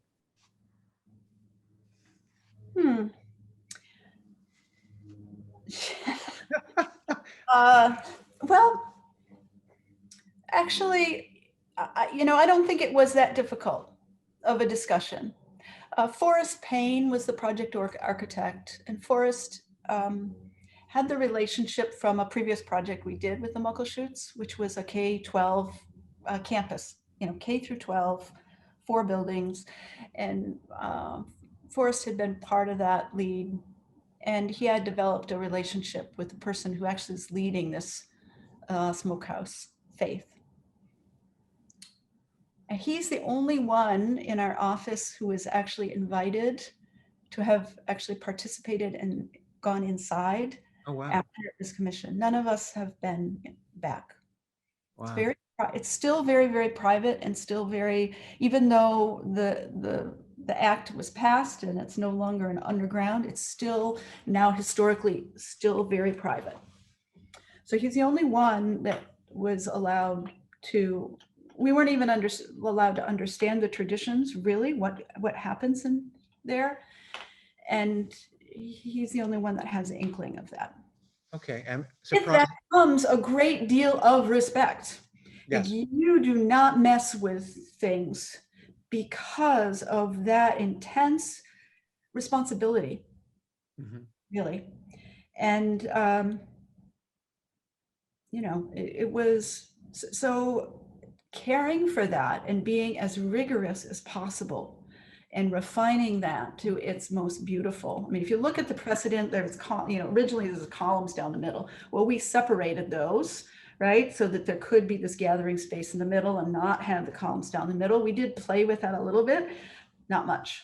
And there used to be, and there was even through design, open fire pits in the middle of the dirt floor, which would have been, there would have been openings in the top in a very traditional way. And it wasn't until we really had deeper discussions with the elders that they had a lot of lung issues, and that was going to be a problem. So then they were enclosed fires that started to be, we put those fireplace things in.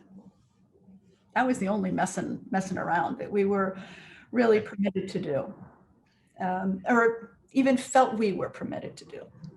But if I can use if this is the right term, how even the structural columns were dressed, it was very beautiful. There seemed to be a family of different surface textures that were deployed. It was they're cedar, they're the traditional Northwest cedar plicata that has that fluted base. Yeah. And so there's a group out of Idaho that does probably all these really fancy, peeled log homes, but they were able to take them, harvest them, and then, take the bark from them. And they're just amazing. David Ajay was able to be a juror and came and visited that project. And, it was an honor for him to go and visit and put it on his little Instagram blog. I'm surprised they let you photograph it, to be honest. Yeah, well, not before they moved in. Right. I mean, listen, interesting enough, each of the projects tonight that you presented, you could create a book for each of them, because there's a beautiful story and journey that you pass through. One of your classmates here, J.A. Salem, if I'm saying correctly. Jackie? Yeah, and you've made your classmates very proud, amazing, bravo, inspiring. But you should hear that. Odette here says, thank you so much. I enjoyed this a lot, especially seeing work that aims to be so forward in terms of both design and social issues without compromising the aesthetic. I agree, truly so inspiring. Robert Wolseley, who you met earlier, he comes on both sides of the camera. Your redesigns of the high school cafeterias and bathrooms were transformative. What about the high school classroom? Can remote teaching be integrated along with ideas like the tables for 6 to create a modern high school learning environment? Or how else do you envision the classroom post-COVID? Yeah, it's a big question, isn't it? A huge question. I don't know. I don't think any of us know what's going to happen. And I think we're going to be beta testing it. And the kids are going to try it out in existing classrooms, and it's going to look different. I think that there's schools that have invested a lot in technology, and it's going to continue to be hybrid. I don't know. There's so much mental health issues and all wrapped up in this that we can't even begin to understand this isolation and loneliness. So I don't know. I don't have an answer. I wish I did, Robert. There was a project, it was under the title of physical health. I don't remember the name of the school, but you were referring to your research into obesity. And you discovered that if you decentralized the cafeteria and broke it up into, what was it, smaller dining rooms, you had a term for that. Bite size. Bite size. That maybe, just maybe, that would lower obesity levels and just increase the well-being, human health of these kids. Yeah. You didn't show pictures of the project. Did it get built? No, that was just a design competition. That was a competition, an idea competition. Okay. So it was a concept that we took, but then we applied it into the Arlington Elementary School for the ability to, for them to operate it in both ways. Like it can be multivalent. They can decide how they want to. And then what we've also done is, because of neurodiversity in students, there's a lot of students who just, that agitation, the noise, all of that is very hard on them. We're starting to even create private dining, acoustically separate and smaller private dining. So there'll still be a large dining area. Some kids love all that, but we're providing the diversity now so that some kids can go into a more calm, structured, placid environment. So we're experimenting with different ways to deal with it. I think just being aware and having those conversations. There's still a lot of pressure to create the cafetorium, Yeah, you yeah, know, yeah. multi-use, which, just frightening to me. Well, it's interesting when you bring up the term unconscious bias and to what extent has the history of architecture or our contemporary profession accepted certain models, let's Mhm. say even typological models via program that are either antiquated or carry a set of, let's just say, unsympathetic and pathological tendencies, and we don't even know it. We don't And even. so you go in. It's interesting because I would argue that the level of analysis that you guys perform is on a forensic level. Like you almost leave, you will go outside of the discipline of architecture precisely because you realize that there are some allied disciplines that have more insight into behavior than we do. And you mine that knowledge, bring it back, and it changes your design strategies. Yes, and that's more and more imperative to the work, right? And we're working for the Washington State School for the Blind. We've also, the deaf and hard of hearing, and we're modifying our school designs to even think about how do you make a doorway wide enough on automatic so that a conversation in signing can continue on as you're moving through space. Right? Simple things. How do you make a corner transparent so you can see instead of hear that somebody's coming? These are things that we've started to incorporate into our work, many times because populations are such that we're responding to those populations. But I think that if it could insinuate into just the general world, we'd all be better for it. So we're dabbling in all of that and understanding neurodiversity, working with schools who are creating facilities for kids on the spectrum, and realizing that that's all in our population all the time, and providing environments that are welcoming to all. It's very difficult. It's a lot of balls in the air.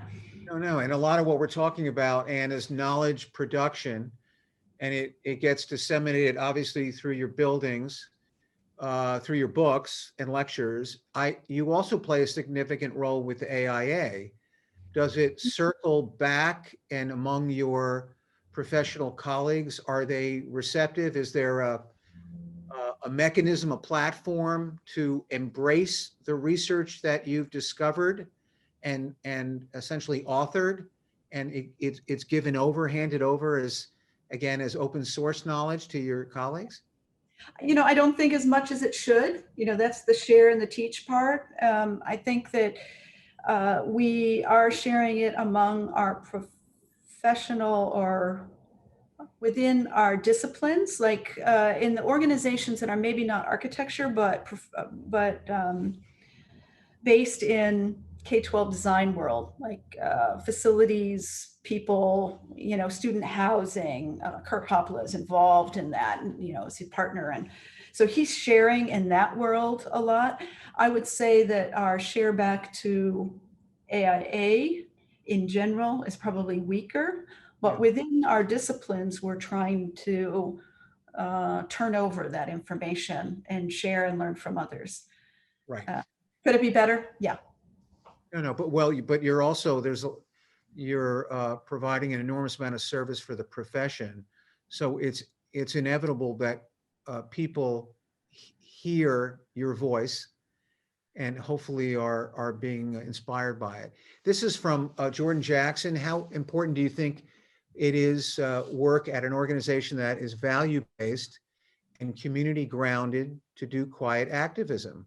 As many students are applying and seeking out internships and early careers, could you please talk about the relationship between doing quiet activism and one's firm environment context?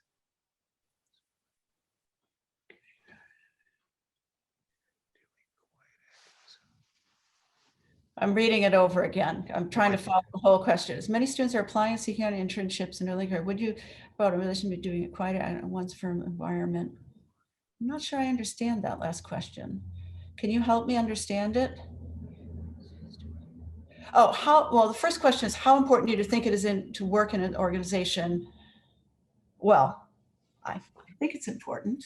Yeah. I think you will, I think it goes to my first early question, my first kind of introduction, which is really, you have to look inside yourself and understand what you value, why you value it, and align yourself with others who value the same. That would be my advice. What I value may not be what you value, but I respect that. And we have to, that is the diversity in the world and what makes the world a better place. So I would think that if you're looking to internships, you should be looking, that's why I say look to see if they have a just label, see what they're doing, within the organization. That's one thing to look at. The website is going to push out other things, and you can look at the work. But I think, I don't know, you're going to kind of get an idea of what's valuable by even the work that's being taken on, I think. Right. Right. This is from Samuel Harrison, and he says, thank you for the amazing presentation of work and the firm's culture. Beautiful, impactful, and meaningful work. Does Malen seek out projects where quiet activism principles can be applied, or do you simply implement them in all aspects of your work? How have your clients accepted the process as well? Also, I love the adoption of CLT in mass timber. Could you speak to how this material and any additional new materials have the potential to change how we design and build? Well, that's a lot. We always look for opportunities, whether it's super quiet, under the radar with our clients. Best practices for us may be different than what's code minimum. But we're always really wanting to work within the true needs for our clients, and we don't want to presume that we know better, right? So I think all of the projects that I've shared have come and emerged out of a genuine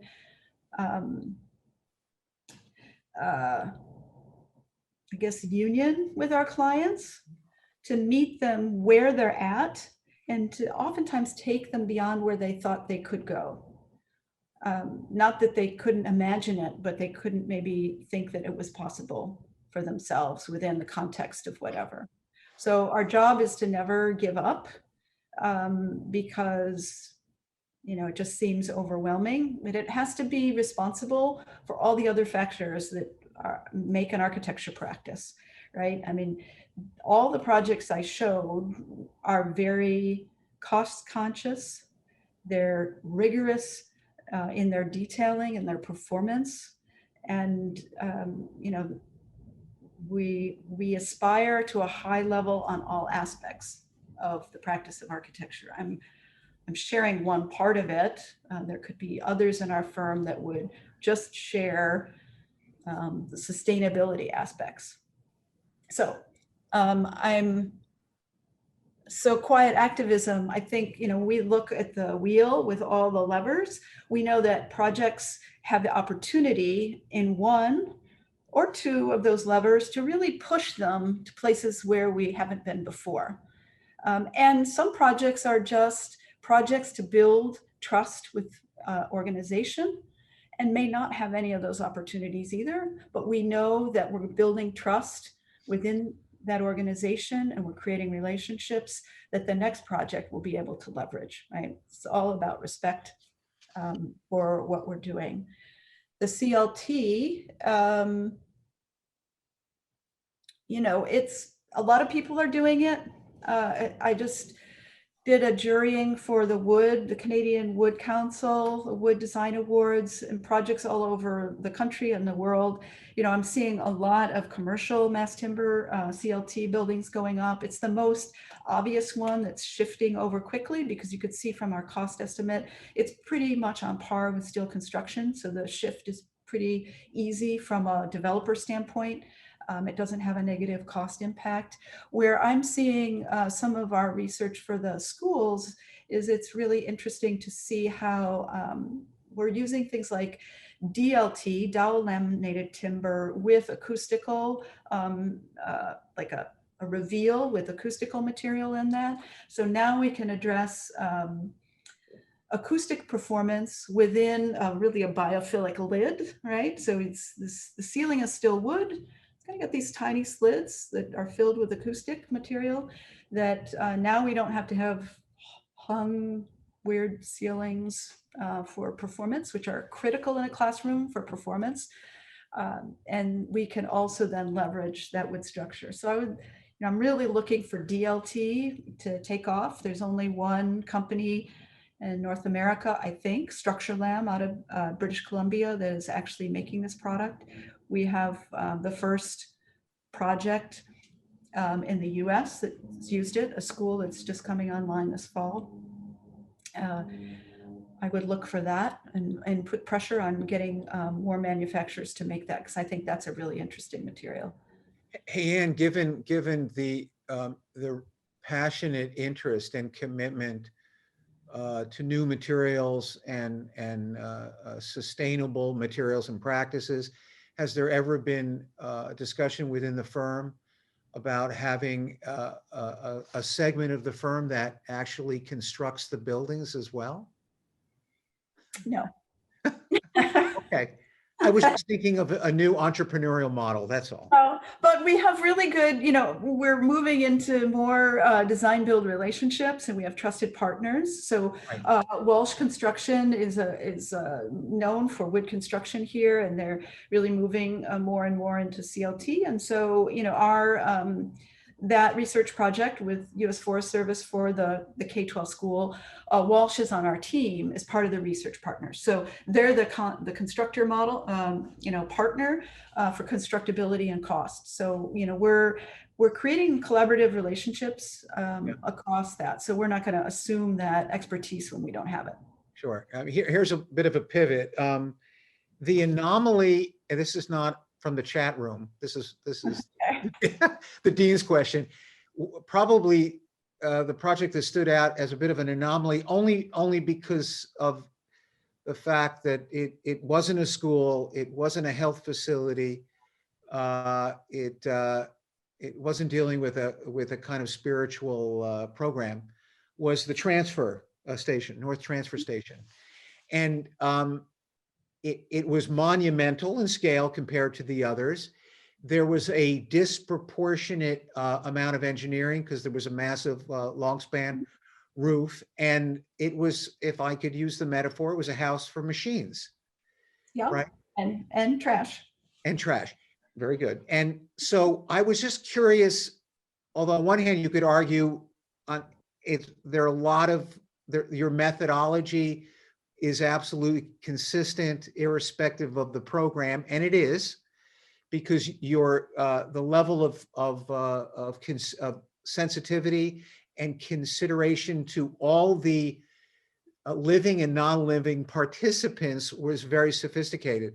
But it might be fair to say that changing scale and working at the scale of infrastructure represents or introduces a different set of challenges, especially where so much of the other work that you spoke about is interested in place, is interested in the experiential nature of moving through a building. You talk about the importance of light, of view, of integrating inside and outside spaces and so forth.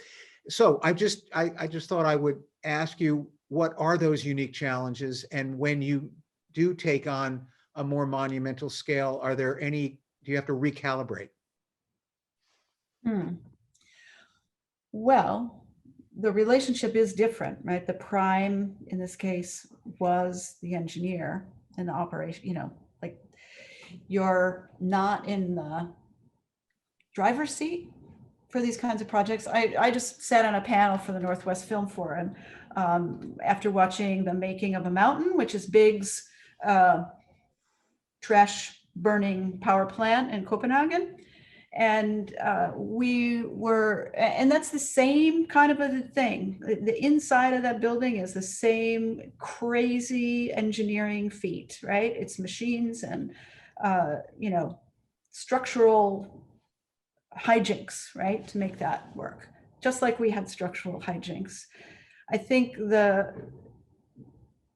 key is that in the end, that happens inside the box, and what's left or what's on the outside, and how even the user experience does matter, and how it integrates into the neighborhood and its role to the neighborhood is incredibly important, how it transforms the neighborhood. So that project, if I didn't show a picture of what it was before, it was awful. It was this tilt up precast box, stank to high heaven, and cars were backed up out to the street and exhaust pumping out.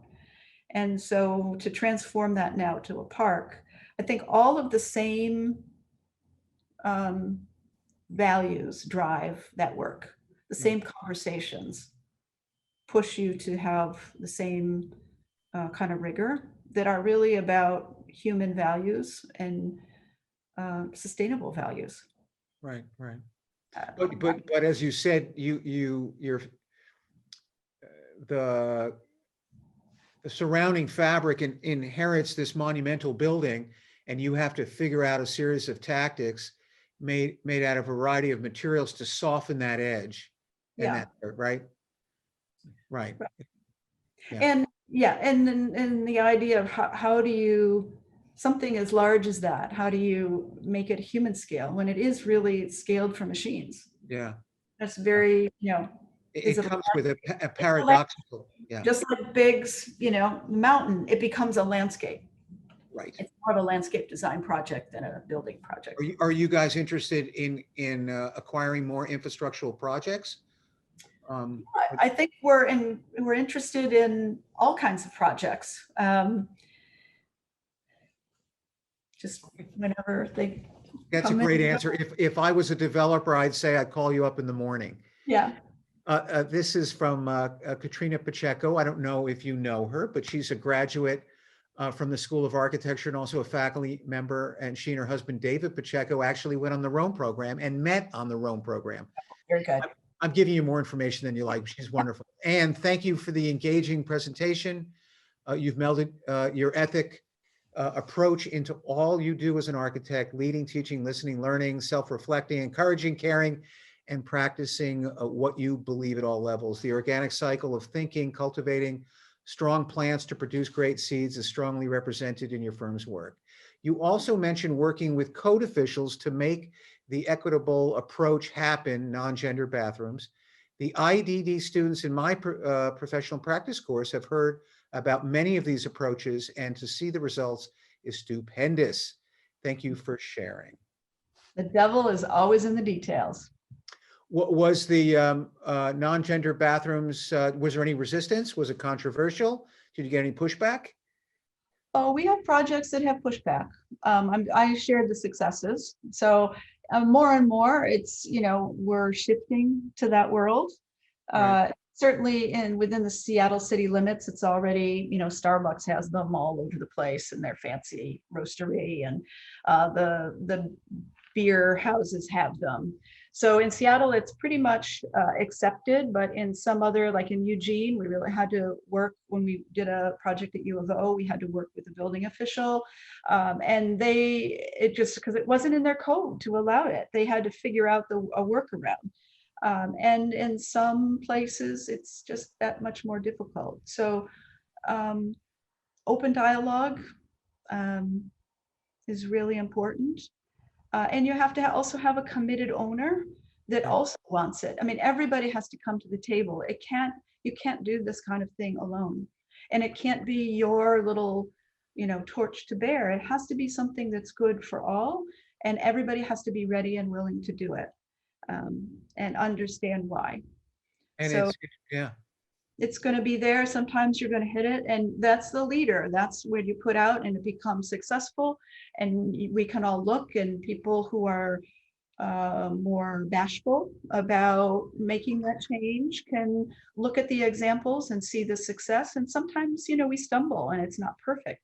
We learn, and we learn how to do things better. So, And I have to say, it's such a, there's such a beautiful message with that contested space. I'm talking about the non-gender bathroom at a time where not only is there systemic racism and discrimination, but so much propaganda around creating distrust and discomfort around the other.